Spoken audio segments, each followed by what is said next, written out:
नमस्ते बच्चों। अभी की परिस्थिति को ध्यान में रखकर आपकी पढ़ाई पर बुरी असर न हो, इसलिए हमने ऑनलाइन अध्ययन शुरू किया है। तो आज हम अध्ययन में इकोनॉमिक्स के बारे में अभ्यास करेंगे। आपको ऐसे भी पता होगा कि 11th में कई क्लास में हमने पढ़ाया है। ऐसे ही आज यहाँ पर अर्थशास्त्र आपका जो 12वीं कक्षा का पहला लेसन है, अर्थशास्त्र में आलेख, जो परीक्षा में वो 8 मार्क का पूछाया जाएगा। जैसे ही 11th में पेपर स्टाइल है, वैसे ही पेपर स्टाइल यहाँ पर भी है। यहाँ पर भी 5 सेक्शन दिए हुए हैं।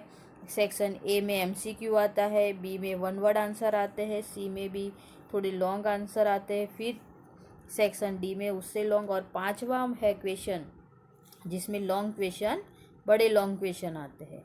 जो इसमें पहले लेसन जो आपका अर्थशास्त्र में आलेख है, उसमें 8 मार्क का पूछाया जाता है। जैसे उसमें सेक्शन ए और बी जो दिया है उसमें से 1 मार्क का लिया जाता है। सेक्शन सी और डी में से 2 मार्क्स का लिया जाता है। जबकि सेक्शन ई यानी लॉन्ग क्वेश्चन, जो उसमें से आपका एक आलेख पूछाया जाता है।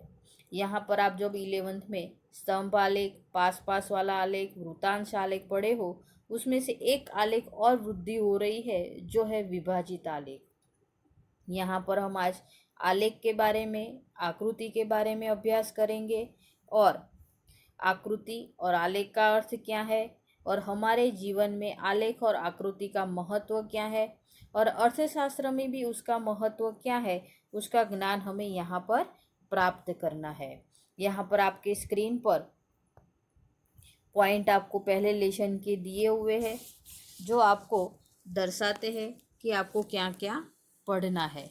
पहला है आकृति एवं आलेख बनाते समय ध्यान में रखने वाली बातें, जिसको आपको पढ़ना है। पहला है अर्थशास्त्र में आकृति एवं आलेखों का महत्व समझना है, कि आपके हमारे जीवन में आकृति और आलेखों का महत्व क्या है और कैसे अर्थशास्त्र के साथ जुड़ा है।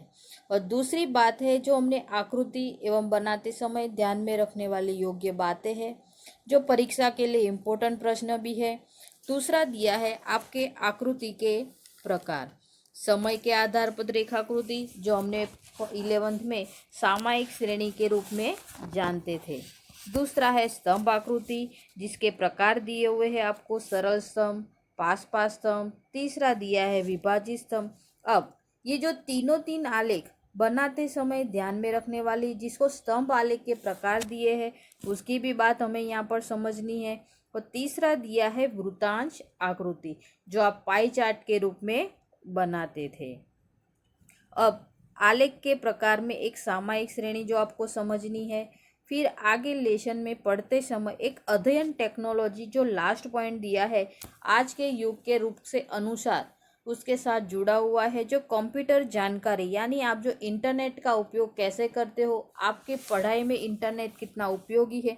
और आज तो आप देख ही रहे हो कि आप इंटरनेट से ही ऑनलाइन पढ़ाई कर रहे हो। वो पहला ही उदाहरण आपको दिया हुआ है।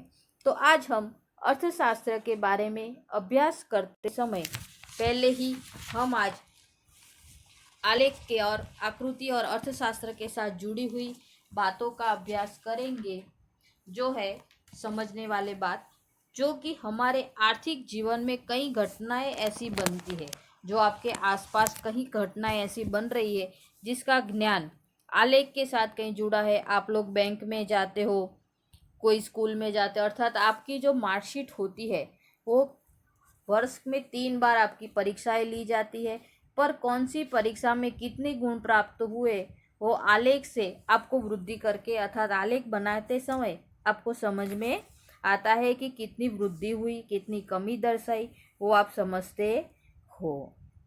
वही बात हमें यहाँ पर भी सीखनी है।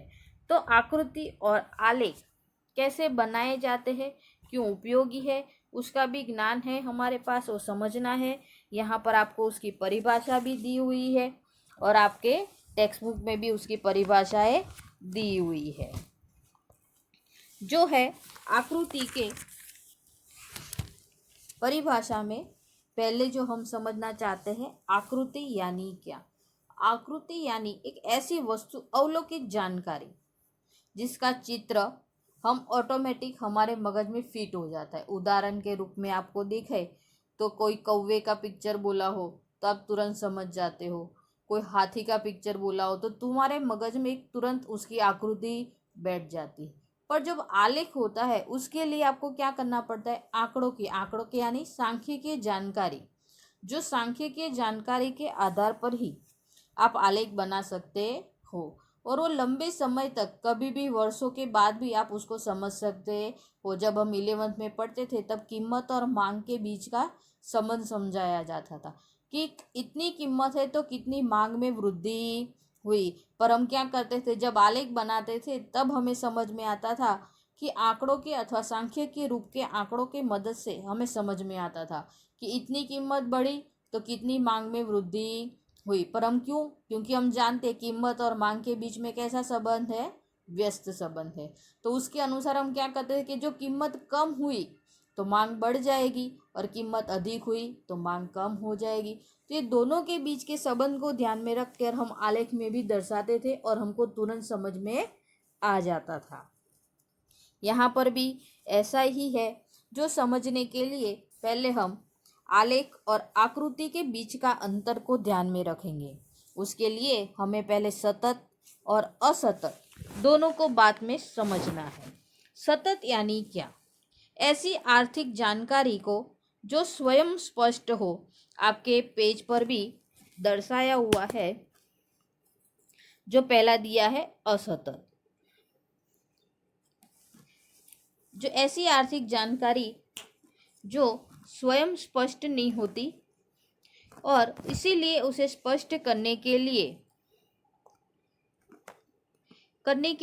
आंकड़े के साधनों का उपयोग करना पड़ता है। सतत यानी ऐसी आर्थिक जानकारी को जो स्वयं स्पष्ट नहीं होती, इसीलिए उसे स्पष्ट करने के लिए आंकड़े के साधन का उपयोग करना पड़ता है। और उससे उल्टा असतत, जिसके लिए क्या होता है कि विशेष उसके लिए कोई स्वयं उस ऑटोमेटिक उसके साथ जुड़ी हुई है। ऐसी आर्थिक जानकारी जो स्वयं स्पष्ट हो और उसकी आकृति बनाने के लिए आंकड़ा शास्त्र के विशेष ज्ञान की जरूरत न हो, उसे असतत आवृत्ति कहते हैं। अब यहाँ पर हम आकृति के बारे में जानकारी प्राप्त करेंगे। ये परीक्षा में शायद दोनों अंतर के साथ भी पूछाया जाता है। तो इसके लिए पहले हम यहाँ पर आकृति की जानकारी प्राप्त करेंगे। सांख्यिकी की दृष्टि से आकृति और आलेख अलग अलग प्रकार के चित्र है। देखो, बोलने में दोनों समान लगते हैं, आकृति और आलेख, बनाना तो दोनों के चित्र ही है, पर हम क्या करते हैं, पर उसके दोनों के अर्थ बहुत अलग अलग है। उसको समझने के लिए पहले तो आकृति और आलेख को कैसे प्रकार को अलग किया जाता है। तो आकृति सामान्य रूप से अवलोकित जानकारी का चित्र द्वारा प्रतिनिधित्व करना यानी आकृति। उसके लिए स्केल माप लिया जाता है, परंतु उसको बनाने के लिए सांख्यिकीय माप लेना जरूरी है। कोई छोटा बड़ा, कभी हमने ऐसा सोच लिया कि मैडम आपने तो बोला कि अभी के कौवा है, हाथी का चित्र तो ऑटोमेटिक बना देंगे, पर उसके लिए कभी उसकी चांच बड़ी हो गई तो उसके पैर बड़े हो गए तो, छोटे हो गए तो, हाँ, पर उसके लिए हमें माप लेना जरूरी होता है।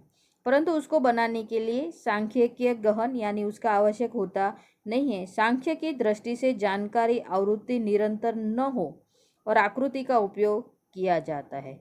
दूसरे शब्दों में कहे तो आकृति स्वयं स्पष्ट जानकारी के लिए बनाई जाती है।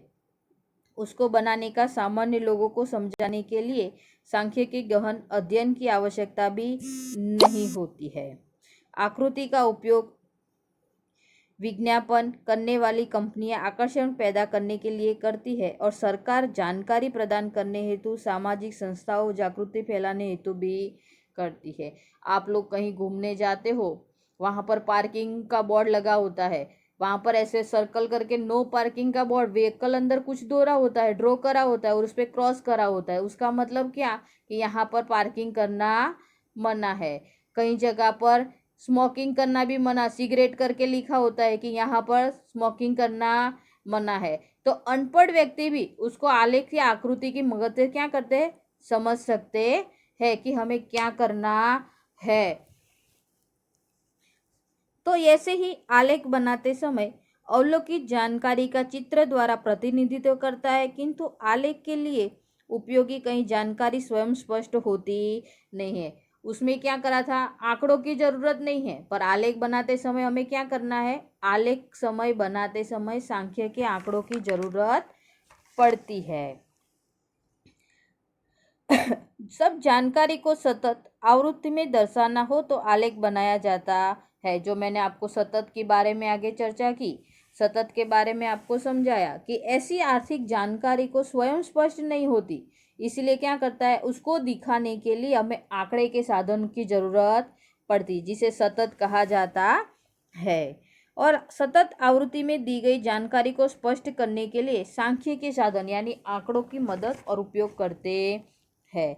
आलेख बनाते एवं समझाने के लिए सांख्य के ज्ञान आवश्यक है, और जो हम आलेख बनाते समय एक्स और वाई के चतुर्थ जो आलेख यानी ग्राफ पेपर में अधिकांश चतुर्थ को आलेख व्याप पे बनाया जाता है, जिसे हमें स्केल माप के माप लेते हैं और उसको हम ग्राफ पेपर में ही बनाते हैं। यानी सामान्य रूप से आलेख ग्राफ पेपर में ही बनता है, वो हमें